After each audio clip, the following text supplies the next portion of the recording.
The problem most realtors have with social media and content in general, why they're not actually getting clients from social media or the content that they post, is because you're not creating binge-worthy content like Netflix. You're not creating content that makes people want more or makes people want to save it or share it. You're not creating content that is actually valuable. How do you actually create better content and have a content strategy? The content creates conversations, and through those conversations, you create a connection. And those connections is how you actually build a community, and that's where you get clients. You do that by creating binge-worthy content, meaning you think of something people will actually want to save, want to share, want to come back to, want to watch again, that's useful, that is actually valuable. Most realtors,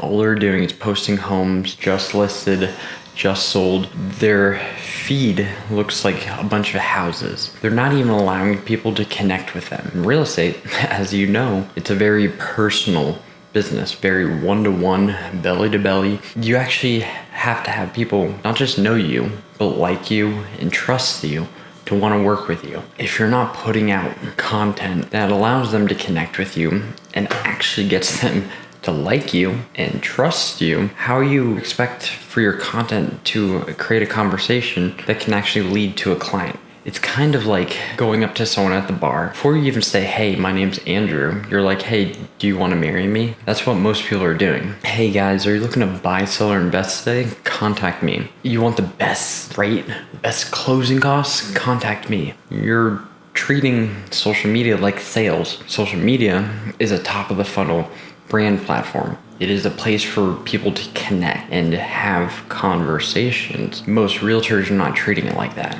So you have to completely flip what you're doing. This is how you actually create a content strategy that creates better content, that gets more meaningful conversations that lead to a deeper connection. That deeper connection is how you build a community and you get clients. There's three main buckets when it comes to how you should post or the strategy you should take around posting more intentionally and purposefully. You look at your authentic bucket, your value bucket, and your authority bucket. Your authentic bucket is everything that shows who you are. It allows for people to connect with you, to connect with your beliefs and your interests and all this stuff that make up who you are. Your value bucket is not just information, but like education, it's your experience, your expertise.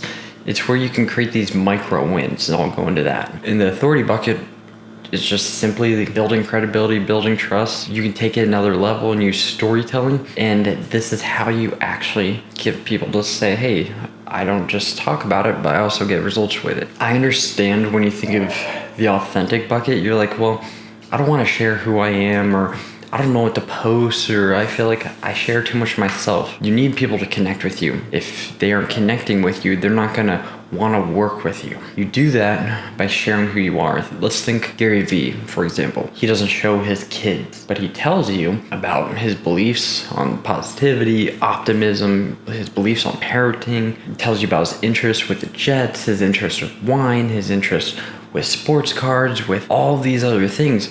He's sharing his beliefs, his interests. So when you connect with him on his belief or his interests, you create a connection with him. When you do that, you're able to actually allow people to connect with you at scale. Let's take two people who are doing this really well, Amit Buddha and Liz Novello. Go figure, Gary Vee's sister. They're sharing authentic content. They're showing who they are. They're showing up. They're allowing people to connect with them. And this is why they don't have to go touting around like, hey guys, look at all the homes that I'm selling or all the clients that I'm helping, because people are out connecting with them. They like them. They trust them. So they want to work with them. And it's that simple. You do that by creating authentic content that allows for people to connect with a belief or like an interest that you have. That is like the most important key, because if people don't like you, if they don't like who you are, if they don't have a connection with you, they're not going to want to work with you. And if you're not using social media to build connections at scale, then you're still working back in 1990 where you were trading your time. You're having to do one-to-one instead of one-to-many. So authentic content allows you to do that. That's really what gets most of the conversations and the community and the connection and everything. You could be posting that all the time and not have to focus on the other pieces as much. With social media and definitely with realtors, it's not about getting thousands and thousands of people. There's people who have 1,000 followers, 5, 10,000, and they have this loyal tribe and they're running a super successful business because it's about big fish in a small pond. You don't need to work with 100 people every single year to make a lot of money in real estate. You can get 3 people from content and other business from other places. You don't have to get a lot of people. So you don't need tens of thousands of followers. It's not about width. It's about depth. The depth is the most important thing. You can look at Starbucks, Peloton, you can look at Apple, all these companies that have a loyal tribe connected to them. And they understand that. But most people in real estate don't understand that concept of becoming a big fish in a small pond, about building your own island. Most people just want to have tens of thousands of followers. And what they're doing is they're trying to build a skyscraper next to other skyscrapers. Guess what? When you're next to another skyscraper, people can leave. But if you're someone like Peloton, Apple, or people who are on social media, who are influencers to 5,000, 10,000, 100,000 people, they have a loyal tribe. They have an island. They have an island. That island is surrounded by water, meaning it is a lot harder for people to leave because they have a connection and they have roots with that island. And that's what you need to do, is build that community by having a deeper connection with people. And you have a deeper connection by having better content that shows who you are, but also having more meaningful conversations with people online too. That is the authentic bucket, and that's the most important. Now, value. What is this? It's not just how-to content. There's 3 levels to how-to and value-based content. You have your basic, like, how-to stuff, and sure, you can create it, but we all have read a textbook, and that textbook is very bland, very dry. You don't remember a lot of things because there's not a lot of context, there's no storytelling, no emotion, it's just very logical, cut and dry, black and white. You take a TED Talk, there's a lot of storytelling, there's a lot of emotion. When you provide context with your content, you're not just putting out noise online. You're providing something that people actually remember and recall. This is why, for example, when I was putting out content on Quora, I had 2 different experiences. When I was just sharing information that I knew versus providing context and storytelling, using emotion. That's how you actually get people to resonate with something, is using storytelling. You can take this a step above. Who do you want to actually attract? Who's the target audience you want to attract? And who's the people you want to be talking to? Because if you're marketing to everyone, you market to no one. Most people think, oh, well, I'm lowering my pool of buyers and sellers by talking to one person. You're not, because people aren't going to work with you anyways. You work with certain types of people. I guarantee you, if you looked at 60 to 80% of your income last year and you indexed that 60 to 80%, you saw where that came from and you thought about who's that person. Were they a first-time home buyer, first-time seller? Were they relocating? Were they downsizing? Were they moving into a better neighborhood for their family? Were they looking for their forever dream home? Those are all completely different people. And I guarantee you can find patterns. And then you start to push into those patterns and you start to scale that. You attract more of those people. You do that more at scale and you know who the right people you want to attract. Companies like Quest Nutrition, Apple, they all understand this, but you're running a 6-figure, 7-figure business and you think you're limiting your pool by only attracting a smaller audience who you actually want to work with anyways, you're not. Understanding who you want to attract and who to build content around allows you to create more valuable content as well. So like I said, there's general how-to, there's next level storytelling. The next level above that is creating these micro shifts. What is creating a micro shift? A micro shift is like everyone tells you that price is the biggest factor when you sell your home. But if you're the highest price home in the neighborhood, the home that's completely different than everyone else, you're in a luxury market, or if you're the highest price per square foot, or if you're an oddball home, price isn't the biggest factor. It's actually how you position the home. And here's why. Positioning is a huge deal. You take Starbucks, they sell a 50-cent or $1 coffee for $3 or $5 because of positioning.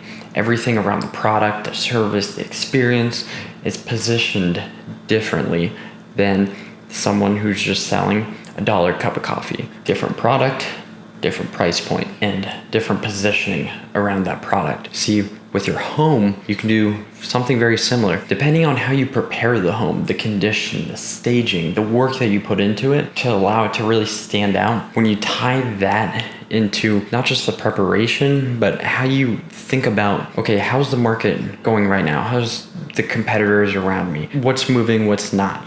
And then you think about comparative markets, because people don't look at just one area. For example, if someone's looking at Wesley Chapel or like Land O'Lakes in Tampa, they're also looking at Brandon, Riverview, and sometimes they're even looking in some areas inside of Tampa, as well as maybe even Pinellas. So they don't look at just one area, they're looking at multiple areas. So you have to see how you position your home, and you have to do it accordingly. And how you position, and then how you market your home and all the promotion, the advertising, all that you do for it, all of that goes into positioning. And price is a factor, yes, it's a big factor, it's a part of it, but it's only one piece of the whole pie. Now I just create that micro shift where you're thinking about, okay, so it's not just price, it's how I prepare the home. It's what's the competitors look like? What's the marketing look like? So it's getting you to think differently. And when you create these micro wins, these micro shifts, it's kind of like a notch on the belt. You're planting seeds in people. And the more you plant, the more they remember you when they think of real estate. The more they recall, oh, real estate. Oh, Joey. They remember. And it's kind of like any other industry. When you think of phone, you think of Apple. I'm sure if I said, who's the first person that comes to mind as a lawyer? Who's the first person that comes to your mind as an accountant? You have someone. Most people have 3 to 5 names for realtors because there's not someone who's actually planting seeds in that person's head with authenticity, getting that connection, but also planting all this value that you are the go-to person. With authentic content, it's all about sharing beliefs and interests that allow people to connect with you. With value-based content, it's using how-to, storytelling, and shifting the way people think. The benefit with all of this is you can create this idea bank and this story bank. And whenever you are sitting with a client, they ask a question, or you tell a client something that you're like, oh, this would be good to tell other people. Oh, this client's question is really good. I should answer this. Oh, this story is really good of how this home was sold. I should put this in the story bank. All these stuff that you come up with, you put it in an idea bank, in a story bank, you're depositing, and you're like, hey, I need to create content. What should I do? You can reach in and withdraw. You don't have to think. You don't have to try to remember your stories. You don't have to try to remember ideas. You're actually using questions from actual clients. You're using the doubts, the fears, the concerns, all that. You're using their question about the process, their question about buying, selling. You're answering all this information about the home, about market, and you understand, and you already have all these topics that you can create. You don't have to think. And when you have all these topics, then you can just start creating a calendar around that topic, and then you can batch film, batch produce, and it's simple. But it all comes from starting a bank, a story bank, an idea bank, and you can have a content strategy around that. So the third bucket is authority, and I'm not going to touch on this a whole lot. All I'm going to say is authority builds credibility and builds trust. You're showing what you do for your clients, and you're showing what you do for your listings. And the best way to do that is through storytelling. If you talk about how this person needed to sell their home and they had to sell it because they were relocating, they couldn't deal with 2 mortgages. It would have been a lot of money for them. And they were moving and didn't have a lot of time. They had 3 days to get the home ready and to sell it. The market's really good right now. You're like, hey, hold on, let me start calling all my contractors. Everyone needs to get the home ready, the stager, the photographer, videographer. Let me get all this ready. I need to go now and get all of that. So you did it, lined all the people up. Within 2 days or 3 days, you got the home ready for sale. You listed it. And within 3 days, you already got 7 offers on the home. And those 7 offers created a bidding war. And you were able to sell the home for $20,000 over asking price. And the person didn't have to worry about their mortgage anymore. It was sold. It was done. They can move to their new home. They can move to their new life and their new job without having to worry about the sale of their home. Think of that versus saying, hey, I just sold this client's home over $20,000 over asking price. You want to sell your home $20,000 over asking price? Contact me today. There's 2 complete differences. You have a story that allows people to resonate and insert themselves with and be like, that could be me, versus you just kind of stating facts. You can either tell or you can show. And that's the power of storytelling, to actually build the credibility and the trust. Going back to the story bank, that's why you keep this rolling story of topics in like Evernote, Google Drive, Dropbox, or Notes, or whatever. When you do all of that and you create binge-worthy content that people want to actually consume, you create authentic content that allow people to connect with you on shared beliefs and shared interests. You create valuable content, stuff that people want to actually save, they want to share, they want to go back to, stuff that's actually pertinent to them, who they are, your target, who you want to attract. And you create these micro shifts with your value-based content that gets them thinking differently. So when they think of real estate, they think of you. You sprinkle in the authority that shows people what you do for clients, how you help them, how you've helped other clients, people who are similar to them, people who have gone through the same pains and problems that they're going through, and they got the results that they wanted. And you share that. You start creating content that actually gets results. You create content that gets conversation. That conversation builds deeper connection, which turns into a community that you actually attract clients, not just chase.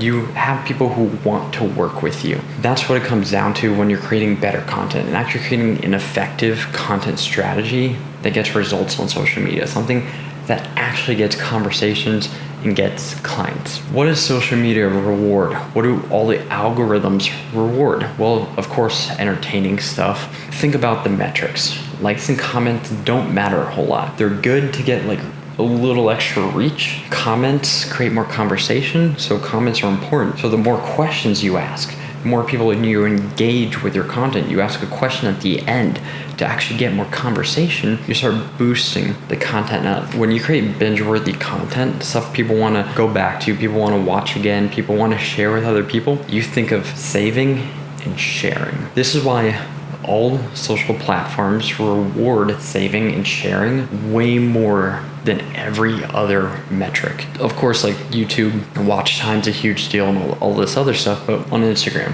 when someone saves a post, that's telling the algorithm it's so useful and so valuable that they want to return back to it. They want to look at it again. It was that useful.